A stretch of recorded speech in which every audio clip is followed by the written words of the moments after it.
Ticket Machine is the official ticket broker of Spartan Nation. No matter what you need a ticket for, border to border, coast to coast, the Ticket Machine is your ticket source.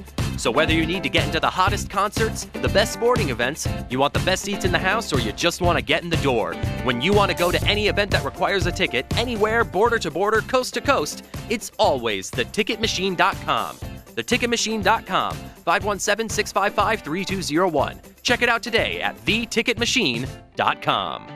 Welcome back, Spartan Nation. Now, you guys all know who this young lady is. She's been on the show for several years. We just love her, and she is an absolute sweetheart. She is so good at covering Penn State. She does a terrific job. She's now a DK PGH Sports, and we love having her on. You can read and enjoy DKPittsburghSports.com, where Audrey is their Penn State beat writer. Let's bring in the great Audrey Snyder. Audrey, how are you, friend? I'm doing well, Hondo. Good to be back on with you. It's this time of year again, right? It is. It's always great to be on with you. Audrey, let's dig right into it. You told me 2 years ago that Saquon Barkley was going to be the best player in college football. You nailed it. I don't think it's anywhere close.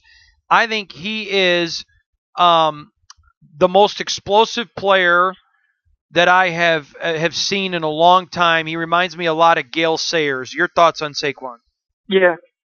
Oh, I mean, incredible, Hondo. I mean, you just look at what he's able to do and how Penn State's using him this year. I mean, the big thing in the offseason was they wanted to get Barkley, more touches as a pass catcher, find different ways to use him. So, we've seen him split out quite a bit. We've seen him in the slot. We saw him take direct snaps out of the Wildcat.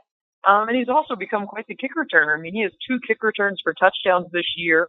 So really, you talk about all the different ways you want to get your best player involved. And this guy just continues to check every single box, Hondo. On top of that, and I think this is something that in this business kind of we maybe overlook at times because we get so caught up in the X's and O's and the wins and losses and, who's in the pipeline. But just a really nice person, every interaction I've had with the guy. I mean, I did a big story on him before the season started back in the summer where I talked to 26 different people about number 26. And Hondo, I could not find anyone who had a negative thing to say about the guy. I mean, I went back to, high school coaches, high school friends, people who he's just had chance interactions with.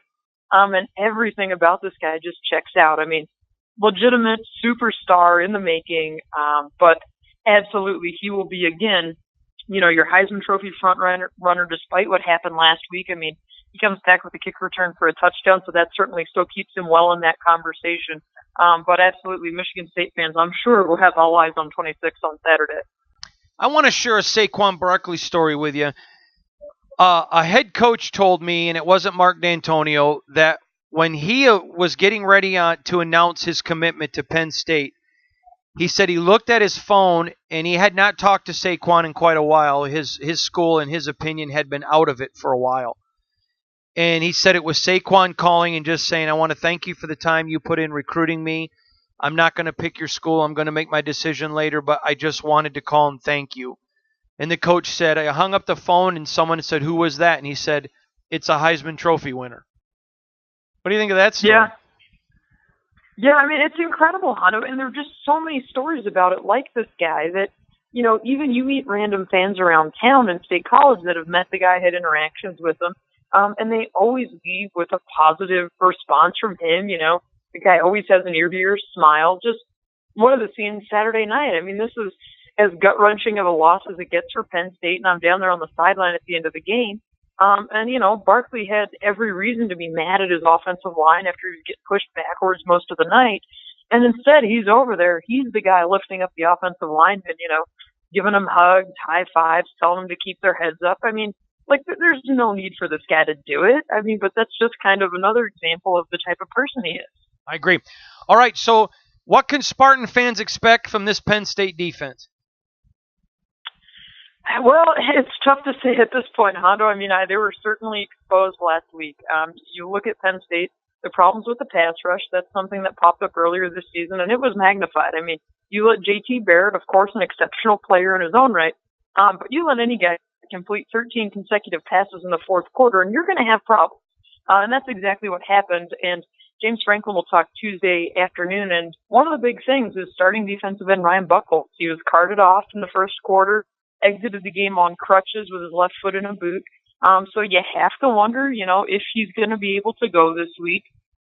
And if he isn't, I mean, we've seen this rotational lineman. They're not shy on using defensive linemen, but at some point they've got to be able to get home. And they just had no shot of doing that. But the flip side, what we've seen, the exception of the Ohio State game, we did see it a little bit against the Buckeyes, but these guys have been really opportunistic with creating takeaways. I mean, that's what's really built this defense out.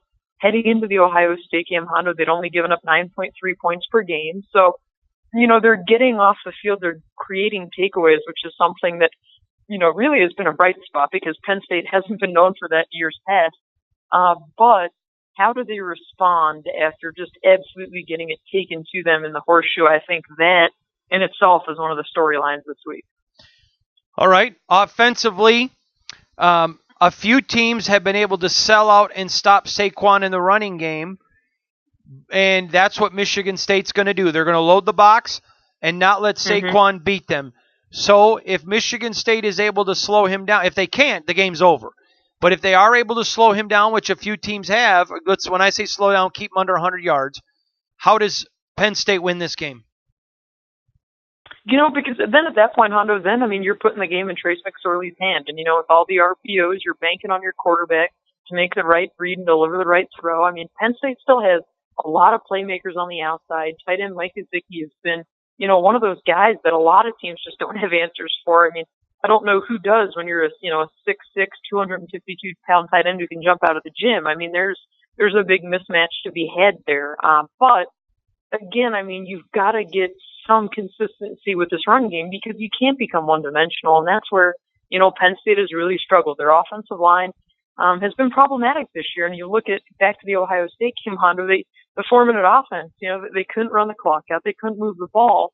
Well, at that point, you're putting it all on your quarterback to try and make a play. When they're coming after you, they're bringing the heat. That's where it really factors in. And so if Barkley doesn't beat them with the running game, then look for him to catch a lot of passes as well because he's found a lot of success doing that. Juwan Johnson's a big target for them on the outside. He's had a very productive season. DeAndre Tompkins is more of a speed guy. They've got a lot of weapons there, Hondo, but the offensive line this year has been a weakness. And starting left tackle Ryan Bates got hurt in the third quarter, came back, played a series against the Buckeyes, but then was not able to finish. So, again, that's a big one that people are going to be talking about and keeping their eye on this week, too. We're talking to Audrey Snyder, who is a terrific beat writer that covers Penn State. Audrey, I think Penn State got screwed last year when Ohio State jumped them for the Final Four. I said it at the time. I think it's ridiculous. I think that the Big Ten should have some saying, nope, this is our champion. Take them, but don't skip them. Are fans using that this year, saying, hey, let's win out, and then tell the Big Ten, tell the rest of the conference, tell the bowl committee, do to us what you did for them last year? I think fans will definitely try to use that, Hondo, but I just don't think it's going to get them any legs this year. I agree. You look at it, Penn State's schedule. They non-conference play. They just really didn't have a difficult schedule. That's kind of, people will make the argument. We've heard it plenty since Saturday night of, well, Penn State should have a tougher non-conference schedule. Well, good luck predicting 10 years out, what teams you think are going to be marquee ranked opponents 10 years down the road. But that's just kind of where Penn State is. And, it is very winnable for them to, to win the rest of these games because, of course, Michigan State, then they have Rutgers, then they have Nebraska and Maryland. So, this is very much a team that could go 11-1 and not even make it to their conference title game. And I just think when Penn State fans, potentially look back on what transpired Saturday night in the horseshoe, Hondo, there are going to be a lot of thoughts about how one quarter could potentially cost this team a shot at a national title. You just look back at it and you say, okay, well, it's not now for Penn State with arguably the top player in college football. Well, then, when will they get it done? That's kind of the gut punch of Saturday night for Penn State. But hey, November's coming, Hondo. We've seen crazier things in college football, so you can't rule it out. But right now, Penn State's going to need a lot of help. What's your prediction for Saturday? I think Penn State will rebound. I do. I haven't settled in on a score yet, Hondo, but I mean, this is a Penn State team that we've seen, and they surprised me, especially in the first half against Ohio State, with how they were able to move the ball at will, the big-time special teams plays. But they've been really hot and cold, as we also saw in that game. So I think that this is a team that hasn't lost back-to-back games with Trace McSorley as their starting quarterback. So that's something there. But I do think Penn State's leadership will be tested this week to make sure that this thing doesn't snowball, because, you take everything that happened Saturday off the table, and that's still in a lot of people's minds. It has to be. It's natural that it would be. But I just think they have so many playmakers, and I think you're going to see this defense get a little more creative. Again, assuming that they get through these two key injuries, that they get those guys back, or that they come up with some kind of contingency plan, because those are two key guys that at this point in the week, we're not sure that they'll even make it to Saturday. So we'll have to see, Hondo, but I do think Penn State will rebound after what happened last weekend. And let me ask you this. Will we know before game time if those two guys play? That's a good one, Hondo. I mean, James Franklin likes to play close to the vest, and usually, unless it's season ending, he won't say. But, I mean, I just think the fact that Buchholz was carted off, left on crutches, had his left foot in a boot, I mean, I would be very surprised if he's okay. I mean, at least for the left tackle, Bates tried to come back out, give it a go, made it a series, and then was able to walk off under his own power despite not playing in the fourth quarter. So we'll have to see, but absolutely. I mean, keep in mind, Honda, this is a Penn State team that lost their other starting defensive end earlier in the year, so the rotation that they once felt really good about could be getting quite a bit more slim. She's the great Audrey Snyder. Read her, enjoy her, love her. She's one of the best. Love her.